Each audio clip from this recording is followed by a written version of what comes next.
Hello everyone. Today we will study first chapter of class 12th English Flamingo book. First chapter है हमारा last lesson. इस chapter में mother tongue की importance के बारे में बात की गई है और साथ में ये जो स्टोरी है वो एक लिटिल बॉय चाइल्ड के व्यू ऑफ पॉइंट से है। इस स्टोरी में एक छोटा बच्चा होता है जिसका नाम है फ्रेंड्स। फ्रेंड्स बहुत ही लेज़ी बच्चा है, थोड़ा सेंसिटिव है और वो एजुकेशन को फॉर ग्रांटेड लेता है। उसके साथ साथ ये थोड़ा क्यूरियस भी है। फ्रेंड्स के पास टू चॉइस होती हैं। पहली चॉइस कि वो स्कूल चला जाए या फिर दूसरी चॉइस जो है वो अपना पूरा दिन बाहर घूमे। और फ्रेंड्स जब चूज़ करता है वो सोचता है कि मुझे स्कूल जाना ही ज़्यादा बेटर है मेरे लिए। जब वो स्कूल जाता है रास्ते में उसे बुलेटिन बोर्ड मिलता है। बुलेटिन बोर्ड एक ऐसा बोर्ड था जिसमें जितनी भी बुरी खबरें थी उस टाइम तक की वो सारी की सारी वहाँ आती हैं। उसके बाद वहाँ उसे एक मिस्टर वाउचर मिलते हैं जो एक ब्लैक स्मिथ थे। अपने अप्रेंटिस के साथ वो वहाँ पर बुलेटिन बोर्ड को रीड करने आए होते हैं। वो फ्रेंड्स को टॉन्ट करने के वे में कहते हैं कि तुम दौड़ो मत, तुम टाइम से स्कूल पहुँच जाओगे। उसके बाद जो लिटिल फ्रेंड्स है वो अपने स्कूल पहुँचता है।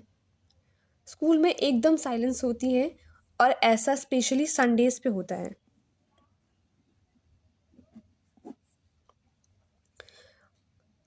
फ्रेंड्स हमेशा वो जो नॉइस हो रही होती है स्कूल में उसके सहारे बिना नोटिस किए जाए वो अपनी बेंच पे जाके बैठ जाता होता है। ऐसा यूजुअल होता है बट आज ऐसा नहीं था।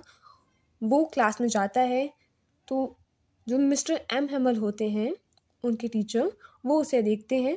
उसे डांटते नहीं हैं, वो कहते हैं कि लिटिल फ्रेंड्स तुम अपनी सीट पे बैठो। वो सीट पे बैठ जाता है। फिर उसके बाद में उसका ध्यान जाता है बैक बेंचेस पे जहाँ पे विलेज के एल्डर्स लोग बैठे हुए थे। एल्डर्स लोग के कुछ यहाँ पे नेम दे रखे हैं। पहला है ओल्ड हाउसर जो कि 3 कॉर्नर वाली हैट पहन कर आया था और वो अपनी ओल्ड प्राइमर बुक साथ में लेकर आया था। फॉर्मर मेयर भी वहाँ बैक बेंचेस पे बैठा हुआ था और फॉर्मर पोस्ट मास्टर भी। एम हेमल जो एम हेमल है वो एक टीचर है। उन्होंने अपनी 40 ईयर्स की सर्विस ऑल्सिस में दी है। उनके कुछ कैरेक्टरिस्टिक्स हैं, वो स्ट्रिक्ट हैं बट केयरिंग टीचर हैं, साथ में डेडिकेटेड एंड पैशनेट भी हैं, पैट्रियोटिक हैं एंड वेल डिसिप्लिन्ड भी हैं। जब लिटिल फ्रेंड्स सेटल डाउन हो जाता है, आराम से बैठ जाता है, तो मिस्टर एम हैमल कहते हैं कि आज ये लास्ट लेसन है फ्रेंच का। ये सुनकर एम हैमल को ऐसा लगता है कि जैसे एक थंडर क्रैप हो गया हो, उसे लगा हो।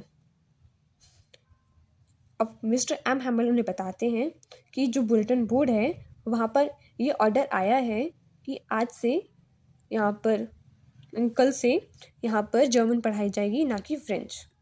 तो स्टार्टिंग करते हैं एम हैमल पढ़ाने की। वो पहले ग्रामर पढ़ाते हैं, फिर राइटिंग सेक्शन पे जाते हैं, फिर रीडिंग, देन कुछ हिस्ट्री के बारे में बताते हैं। और जो फ्रेंड्स था वो स्कूल नहीं आना चाह रहा था क्योंकि उसको एक होमवर्क मिला था और वो होमवर्क याद नहीं कर पाया। और एम हैमल वही होमवर्क सब बच्चों से सुन रहे होते हैं। जब फ्रांस की बारी आती है, फ्रेंड्स वो सुना नहीं पाता है, वो घबरा जाता है और सब कुछ गड़बड़ कर देता है। वो डर जाता है कि एम हैमल उसे डांटेंगे बट ऐसा कुछ भी नहीं होता है। एम हैमल उसे कहते हैं कि इसमें तुम्हारी कोई गलती नहीं है और फिर वो कहते हैं कि इसमें गलती उनके पेरेंट्स और एम हैमल की ही है। एम हैमल अच्छे से पढ़ा नहीं रहे थे, वो बच्चों को छुट्टी देते थे या फिर उनको कहते थे कि तुम पौधों में पानी दो। और जो उनके पेरेंट्स होते हैं वो उन्हें पढ़ाने में इंटरेस्टेड ही नहीं है। वो उनसे मिल्स में काम करवाते थे जिससे थोड़ा एक्स्ट्रा अर्निंग हो सके उन्हें। इसके बाद वो सब स्टूडेंट्स को एक बुक देते हैं रेड कलर की जिसमें फ्रांस एंड ऑल्सिस लिखा होता है। वो जो बुक थी वो सब बच्चों को एक फ्लैग्स की तरह लग रही थी, जैसे कुछ झंडे हों। जब पढ़ाई हो जाती है, 12 बजते हैं, स्कूल की छुट्टी हो जाती है और एम हैमल कुछ कहने ही वाले होते हैं बट वो कह नहीं पाते। वो बोर्ड पे लिखते हैं विव ला फ्रांस, जिसका मीनिंग होता है लिव लॉन्ग फ्रांस।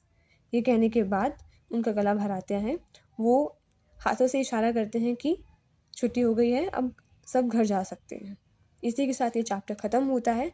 एंड इस चैप्टर के ऑथर हैं अल्फोंसे डॉडेट।